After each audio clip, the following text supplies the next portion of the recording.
St. Paul owes much of its early prosperity to the railroads. Become familiar with the history of the city, and you'll soon come across the name James Jerome Hill. A railroad tycoon who oversaw construction of transcontinental lines, James J. Hill was known as the Empire Builder. His lavish 1891 mansion still sits on Summit Avenue and is today a tourist attraction.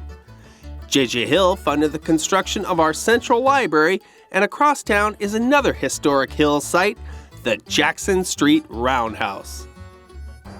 This repair shop for steam locomotives was built by Hill in 1907. It boasts one of the last operating turntables of its kind in the country. But more importantly, inside is a really cool museum. The Minnesota Transportation Museum provides a chance for kids and adults to experience the history of the Twin Cities through railway artifacts, exhibits, and real trains.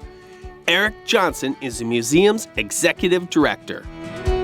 The Minnesota Transportation Museum was really developed to gather together a bunch of railroad enthusiasts who wanted to preserve and present transportation history with a railroad focus, to be able to have a home to do the maintenance on.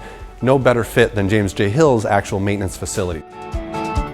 It's geared towards the young families coming in, looking for something to do, interactive exhibits. We've got video game simulators to 1890s rail cars that they can go inside. Real touch feel approach to a museum atmosphere.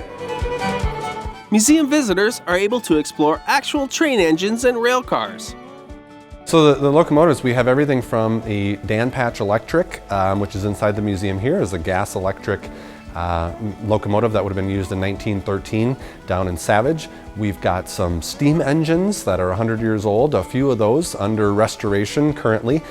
We have a handful of 1890s rail cars that are a combination of coach to business cars.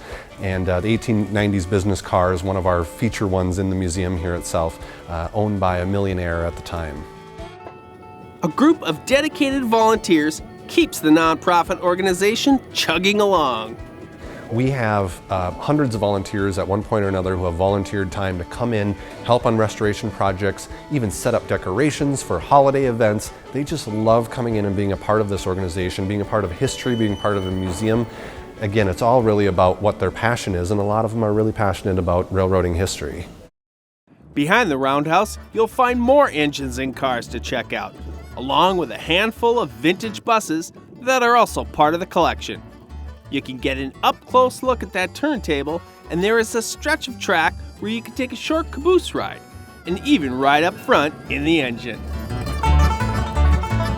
Along with their location at St. Paul's Jackson Street Roundhouse, the Minnesota Transportation Museum also offers train rides in the picturesque St. Croix Valley and vintage bus tours here in town. Check out their website for more details. What we provide here at the Minnesota Transportation Museum is an opportunity for young children to come in and actually experience something that is not of their generation. So we have Thomas the Train tables to entice them to come in, they can play with those, but then give them the opportunity to go explore some of these old relics, a 100-year-old steam engine, and actually climb inside of some of these cars. We want these younger generations to be able to experience that and learn about transportation history in a very hands-on approach feel to it.